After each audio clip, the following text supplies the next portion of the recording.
Happy 3rd of December, everyone. Number 3 today. And what am I going to find in my box today? It can't be, can it? Another new thing to hang on my Advent calendar. What on earth can it be? I made a parsnip. I just couldn't not do it last night. I sat down with a square of, well, it was actually a rectangle of fabric, and I sculpted a little parsnip and nearly gave him eyes and a mouth, but I thought that's a bit twee, so I've left him au naturel. And of course, I've just put my box down. Of course, knowing how wiggly my parsnips had turned out, he's got wiggly roots instead of a lovely straight thing, so I sculpted him to a direct comparison with my parsnips that came out of the ground. So that's what I'm going to hang up today. So, number first, no ladder needed this morning. Up it goes.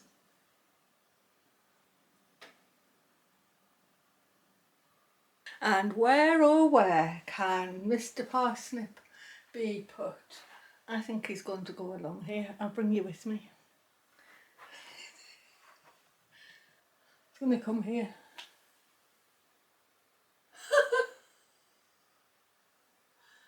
Okay.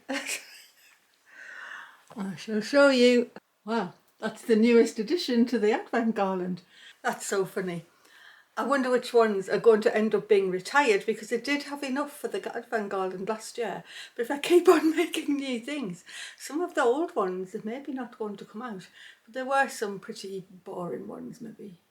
Like that parcel wrapped up in knitting, that's a bit boring. So maybe they'll just get retired, or maybe they'll end up on the Christmas tree or piled up somewhere. And the whole Advent Garland is going to be getting a little refresh, considering there's some little houses and I haven't put a pussycat up yet, and we'll just see how it goes. One way to do the same thing for the 3rd year running, but let it be different, because you'll not know what's going to come up. Instead of, well, you'll have to keep your eye out for some old favourites, because they'll not be going anywhere. Anyway, this morning it's absolutely thick fog. I can't even see across the fields opposite my house. I've duly taken my photograph. Yesterday's painting came out well though, I'll show you that. I'm not going to be doing this every day, but considering the 1st of December was such a washout, there's number 2. I got my little sunrise. Today it's going to be grey, but instead of rainy grey, it's just going to be white out. It's just fog with, as I'm looking across, I can see the shadows of the trees making shadowy outlines through the fog. That's what the northeast is. Anyway, my day yesterday, after the chaos of Sunday and Monday, yesterday went smoothly. It was absolutely lovely, and I did get some stuff done. I managed to sit down and make a parsnip, so that was a good one. And today I thought I'd go out on a little trip, because I'm out and about this morning. Got a little bit of shopping to do. So after I got the book of Paul Stangroom's paintings, I looked up where everything was, and I realised that the gallery where his paintings were on show is not a huge distance away from me. It's about 50 minutes to an hour's drive, which, you know, it's not a huge amount of bother, and it'll be a nice trip out. And so I thought, when can I go? And last week I kept thinking I'd go, and then I never got time. However, today is going to be the day, fingers crossed as far as I know, because I think I don't have anything planned this afternoon other than tidying up, which, visit a gallery of watercolour paintings, tidy the house. Let's go and visit some watercolour paintings. So I think that's what I'm going to do. And I wasn't particularly going to take my camera, but I might just pop it in my pocket, and then if the person who's there says it's all right, I might just take a little tiny video to add to tomorrow's.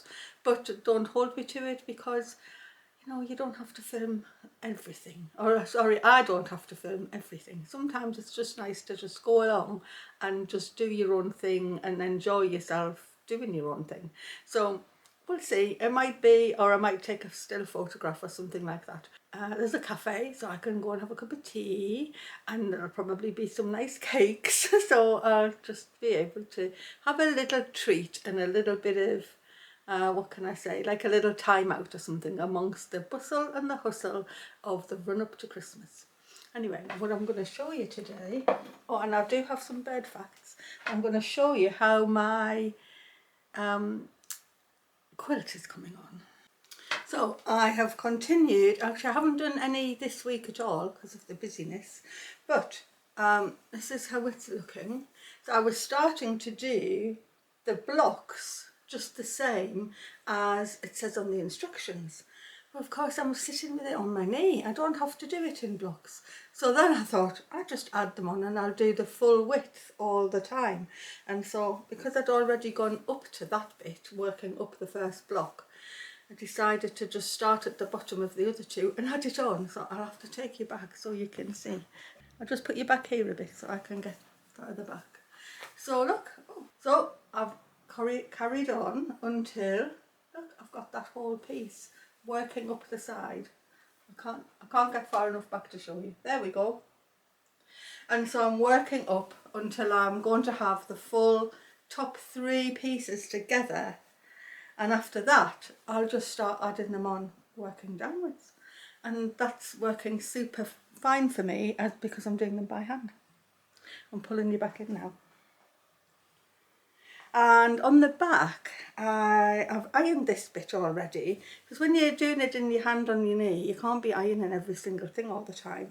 But because I'd sort of given it a stop while I was, doing something else, I gave it a press, and I decided instead of pressing one way, one the other, it didn't seem to make much sense to me because of the hand stitching.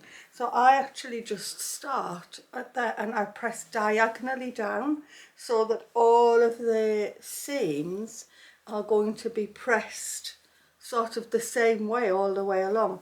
But what that means is when I come to hand stitch, the ditch that I'll stitch through down there will be not getting interrupted by the seams coming one way or another all the time. They're all going to lie in the same way. And I think for hand stitching that makes more sense to me. And so that's what I've done. And I'll just have to let you know how it goes along. But it's so long since I stitched a quilt, and I've never stitched a quilt this size by hand before. I'll just have a cup of tea before I start on my bird facts of the day. It's not exactly bird. I don't think I'm doing bird facts of the day every single day, but at the minute I quite like reading them. So today's was really about collective nouns, and so some of these that you wouldn't probably know, and some you wouldn't, because I didn't know them. And so ones you might have known already would be a confusion of chiff-chaffs. I think I knew that one. And a stand of curlew. I didn't know that. And a charm of finches. I knew that one. And a sedge of herons. I sort of almost feels like somebody's made that up in the modern times. I'm not sure. I can see how it works, but it doesn't sound like an ancient one to me. But if you know different, just tell me. A hovering of kestrels. A parliament of owls. I think that's quite a well-known one. A plump of pigeons. That's nice, and it's nicely alliterative. Actually, I thought of another alliterative thing. I've been calling my things Marion's morning mantelpiece chats. I'm going to replace chats with musings because it's very satisfying to have all the M's together. So that's what I'm going to call it now. It's my musings. A circus of penguins. I don't think I've heard that one before, and I can't quite think why there would be a circus, but it sounds quite nice. A murmuration of starlings. Well, the murmuration is really when they're all together in the sky, and it is very spectacular. there's a murmuration happens not far from me, just sort of maybe 5 minutes drive, and there's thousands of them, and people sometimes just go to watch them, and then other people are like totally oblivious that this amazing spectacle is happening over their heads. A flight of swallows, a lamentation of swans. That's quite a well-known one, I think, as well. Here's a one I hadn't heard before. A descent of woodpeckers.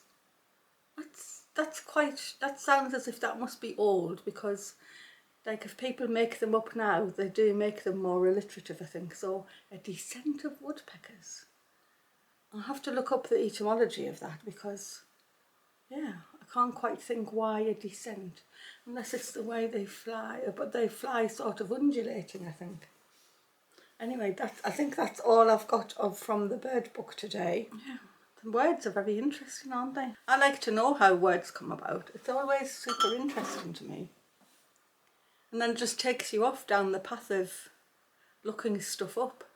And then before you know it, time has gone away from you, and you've got lots more facts in your brain, some of which stick and some don't. And yeah, you've wasted an afternoon.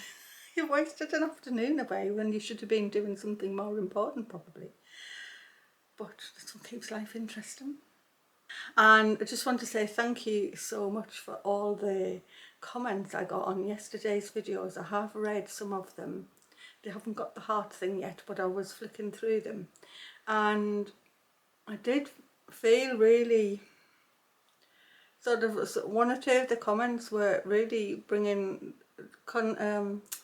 at the same time a smile to my lips and a tear to my eye, because who would have ever known that me talking to you and about things through the camera, that would mean that when you spoke back to me via the messages, that there would be a connection there that nobody would believe in days before. You know, when I'm talking about days before, I mean before, you know, things like YouTube, and before people could connect in this way. It's a source of wonderment, really, that can happen, but it really does. And I really do thank you for all the lovely messages that you've been sending, and I will catch up on reading them properly. But just know that your comments do mean a lot, and when I hear people's stories and they're telling me about how they've been feeling, or how something I've said in the video has helped them in some way, it really touches me a lot. And so thank you very much to everybody, and for sharing your personal thing as well, which is, you know, sometimes that's not an easy thing to do. So I do thank you.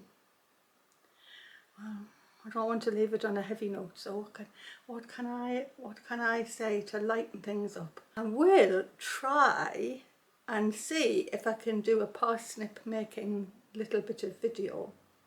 The only thing is, I didn't really do a pattern or cut it out. I started with a rectangle of fabric, and then I just manipulated stuffed cut as I went. So there wasn't actually sort of a shape that I cut out. But I think maybe I could show the way that I did it, which would, if I can replicate that again, then I could show you how to start with your own piece of fabric. I was going to make it out of felt, and then I just wanted to sort of squish stuff in and make the shape. And so that parsnip was made out of a piece of thrifted linen. I just had to make one after making that slip up when I was calling the partridge a parsnip. And yeah, I roasted the parsnips and they were super, super delicious. And the little wiggly end bits, they've gone into curried parsnip soup.